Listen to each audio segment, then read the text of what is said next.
Sveicināti klausītāji un skatītāji un visi tie, kuri pano par svešvalodām, kuri kādreiz mācījās, dotajā brīdī apgūst vai plāno mācīties kādas svešvalodas.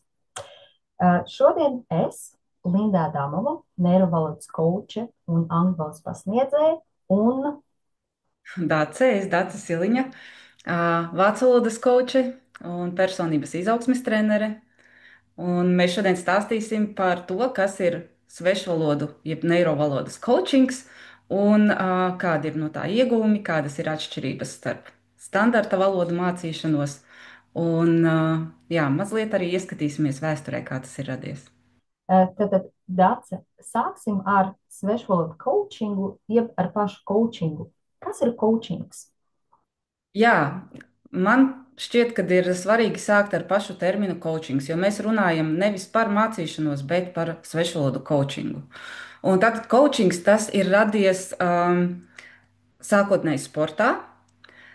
Sportā, kur treneris ir tas, kurš atbalsta un iedvesmo savus spēlētājus, savu komandu ne tikai fiziskos treniņos, bet arī mentāli. Jo svarīgi ir sākt ar to, kā cilvēks iekšēji jūtas, lai viņš ir resursā, lai viņš varētu sasniegt rezultātus.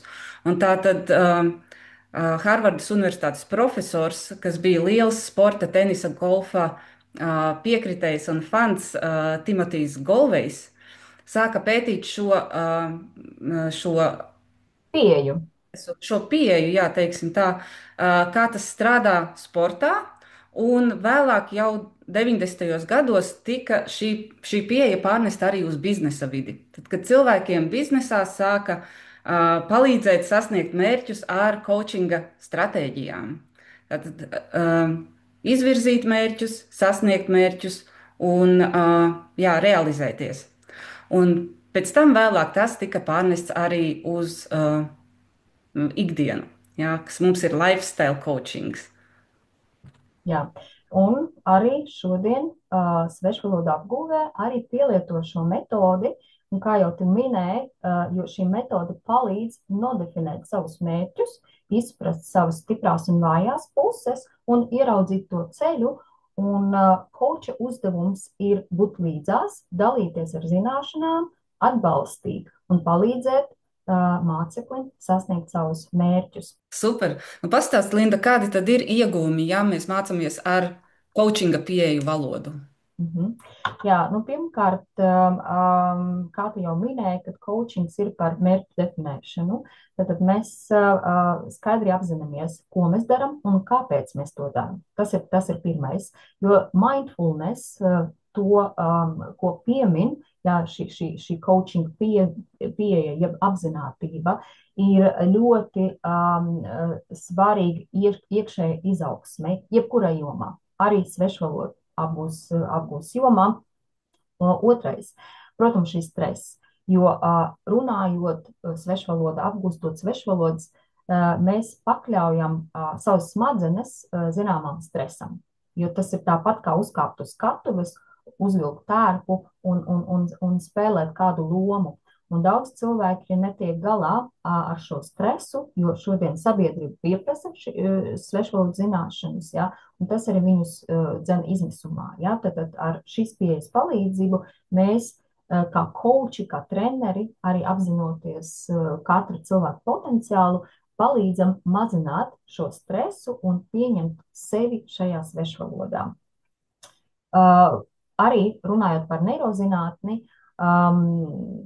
zinot, kā strādā mūsu smadzenes, kā patīk smadzenēm mācīties, mēs ar dažādu metožu palīdzību varam palīdzēt ātrāk apgūt, iemācīties vārdu krājumu, piemēram, arī sasaistīt vārdus teikumos, ja, un veicināt runāt prasmi. Vai tev ir kaut kas, ko tu varētu arī piebilst? Nu, būtībā tos galvenos punktus jau tu minēji. Un, jā, tas ir par skaidrību, par izpratni, kāpēc es kaut ko daru. Un, tas, ko es ļoti bieži atgādinu saviem studentiem, kas ir pārsvarā pieaugušie, ja mēs vairs neesam skolā, mums vairs vācu valoda vai jebkura svešvaloda, mums vairs nav priekšmet, mācību priekšmets. Mēs to nedaram ķeksīša pēc, mēs darām, lai uzlabotu savu dzīves kvalitāti. Un to var izdarīt ātri, bet mums vajag atrast pareizās pieejas, īstās, tā kā tās, kas mums der, Mhm. pieejas un saprast, kāpēc mēs to darām. Un, man liekas, ka vēl ļoti svarīgi ir tas, ko es ļoti bieži novēroju, ka cilvēki mācās valodu, bet viņi patiesībā viņi mācās valodu, bet viņi nesaprot, ka runa nav par valodu, jo ļoti daudzi jau zina valodu. Runa ir par to, lai es uzdrošinātos runāt, lai es izietu ārā un atvērtu muti savam jautājumam, vai lai es strādātu ar tādiem iekšējiem blokiem, kas man traucē patiesībā runāt. Jo mums nav jārunā perfekti, lai mēs varētu brīvi komunicēt. Mums ir vienkārši jāpārvar kaut kādi savi iekšējie bloki, kas mums traucē to darīt, kas mums traucē iet virzīties tālāk. Un ir ļoti daudz cilvēku, kas ir kursos samācījušies ļoti forši gramatiku, Mhm. bet nevar salikt teikumu. Bet ne jau nevar salikt teikumu, viņi zina, kā to darīt, bet viņi nevar to kā realizēt. Jā. Un šie valodu bloki ir tas, man šķiet, kas ir viens no būtiskākajiem tādiem izaicinājumiem, kas ir pieaugušajiem mācoties valodas. Jā, jo galvenais arī mērķis nevis tikai iedot šos rīkus, jā, teiksim, kā tu minēji, gramatika, jā, gramatika ir rīks, tas nav mērķis, jā, bet arī iemācīt studentus arī pielietot šos rīkus. Jā, Ja? Tā kā tālāk. Starp citu, kādi klienti visbiežāk pie tevis nāk, kādi studenti izvēlās šo metodi? visbiežāk izvēlās cilvēki, kas ir jau šajā, nu, manā gadījumā, vācu valodā runājošā valstī, tātad Vācija, Austrija, Šveice, kuriem šī valoda ir nepieciešama ikdienā un kuri tad saskarās arī ar šiem izaicinājumiem. Un, manuprāt, tas ir viens no efektīvākajiem veidiem mācīties, ka cilvēks jau ir tajā vidē un saprot, kāpēc viņam tas ir nepieciešams. Tas nav tā, ka hobija līmenī es gribu paskatīties, kā man sanāks iemācīties valodu. Ja? Un tad es parasti cilvēkiem iesaku, kursi nav slikti. Tad es iesaku cilvēkiem kursi. Ir ļoti kvalitatīvi kursi, pieejami arī Latvijā, arī pat ārzemēs. Bet, ja cilvēkam ir savs mērķis, ko viņš grib realizēt īsā laikā, tad šis ir tas piemērotākais pieejams, es teiktu. Jā, un pārsvarā man ir cilvēki, kas jau dzīvo šajā vidē, kuri strādā un uzturās. Mhm. Tev? Nu, es teiktu, es varētu iedalīt visus savus studentus tādās trijās kategorijās. Jā. Pirmā kategorija, kā tu teici, kad pie manis nāk cilvēki, kuri ir mācījušies jau, manā gadījumā, angļu valodu, bet varbūt viņi nav sasnieguši savu mērķi. Un tad mēs mēģinām saprast, kur tā problēma ir. Ja, tad cilvēki varbūt ar neveiksmīgu pieredzi, jeb labu pieredzi, bet viņi nav sasnieguši savu mērķi. Un pirms virzīties tālāk, mēs mēģinām noskaidrot, ja, kāpēc nav sanācis līdz šim. Otra kategorija - cilvēki nav atraduši teiksim, šo saturu, kurš tiek piedāvāts ierastajos kursos. Un pie manis daudz nāk tādi profesionāļi, kuri saka, piemēram, nu, nav tādi kursi, kuri pasniedz angļu valodu, teiksim, aviomehāniķim. Ja? Man vajag sarunvalodas līmenī, man jābūt spējīgam komunicēt ar citiem aviomehāniķiem, ja? Bet tādu kursu nav. Ja tie ir ļoti profesionālie kursi, kuri māca ne tik daudz to valodu, kā vispār pašu disciplīnu. Un tad mēs strādājam pie ļoti konkrēta mērķa, un es palīdzu šiem profesionāļiem iedziļināt ja, to profesionālo angļu valodu. Ja. Tātad, vai, teiksim, ja cilvēkam jāsagatavojas kādai darba intervijai, un viņam nav laika mēnešiem apmeklēt kursus, ja, viņi saka, man ļoti ātri vajag, jo man nāk šī darba intervija pēc nedēļas, un tad mēs ļoti konkrēti un fokusēti strādājam uz konkrētu mērķi. Un vēl viena kategorija cilvēki nāk ar svešvalodu barjerām. Tā ir ļoti sensitīva kategorija, cilvēku kategorija, un šeit mēs arī mēģinām saprast, kāpēc nav sanācis. Jo tie cilvēki, viņi nav spējīgi mācīties arī grupās, jo šī barjera rada tik lielu diskomfortu, ka viņi pat, ejot uz kursiem, viņi pat nespēja tev atzīties visu auditorijas priekšā, kad es nerunāju svešvalodā. Un tad šeit mēs strādājam ne tikai pie valodas, bet pie sevis pieņemšanas šajā svešvalodā. Un no manas puses radot šo ļoti drošu vidi, kur cilvēks arī var uzticēties un sākt pamazām arī rāpties ārā no šīs emocionālās bedres. Ja? Tās ir tās trīs kategorijas. Bet tu piekritīsi, ka katrs gadījums ļoti individuāls, un lai piedāvātu sadarbību, mums jāveic kā koči, mums jāveic diagnostika, ja, lai mēs saprotam, kā mēs varam palīdzēt konkrētam cilvēkam. Jā, tieši tāpēc arī pirmā sesija, es zinu, ka tev ir, man arī ir pirmā sesija, ir tīri coachinga sesija, lai saprastu, uz kurien mēs virzamies, kā mēs tur nokļūsim, un jā, kādas metodes būs piemērotākās. Starp citu, jo tu pieminēji šo pirmo iepazīšanās sesiju, coaching sesiju, un man bieži uzdot jautājumu, kāda ir atšķirība starp tādu klasisku mācīšanu un coachingu. Varbūt mēs pamēģināsim mazliet izskaidrot mūsu skatītājiem, klausītājiem. Jā, man liekas, ka tas būtu ļoti svarīgi, jo bieži arī cilvēki, kas vienkārši prasa, ja, kā tas viss notiek, kādas ir cenas, tad tur patiesībā cilvēks gaida, ka viņam būs pretī kaut kāds standarta kursu piedāvājums. Un tas, ko es parasti uzsveru par to, ka coach un skolotājs nu, tā kā ir divas dažādas lietas. Bet, ja mēs esam svešvalodu coach, tad mēs esam kaut kas pa vidu tam. Un, manuprāt, skolotājs ir tas, kas māca valodu, un coach ir tas, kas māca mācīties.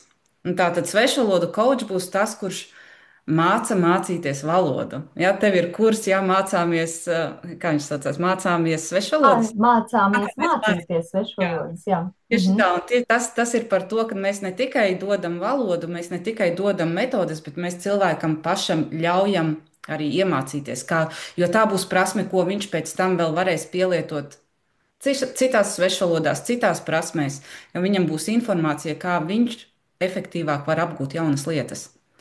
Jā. Un tad tas, ko māca skolotājs māca vārdiņus, gramatiku, coach savukārt māca prasmi. Jā, tad svešvalodu coach māca palīdz veidot jaunu prasmi. Jā, es teiktu, ka tā ir tāda, teiksim, skolotājs koncentrējas uz zināšanu uzkrāšanu, ja, jo vairāk, jo labāk, bet coach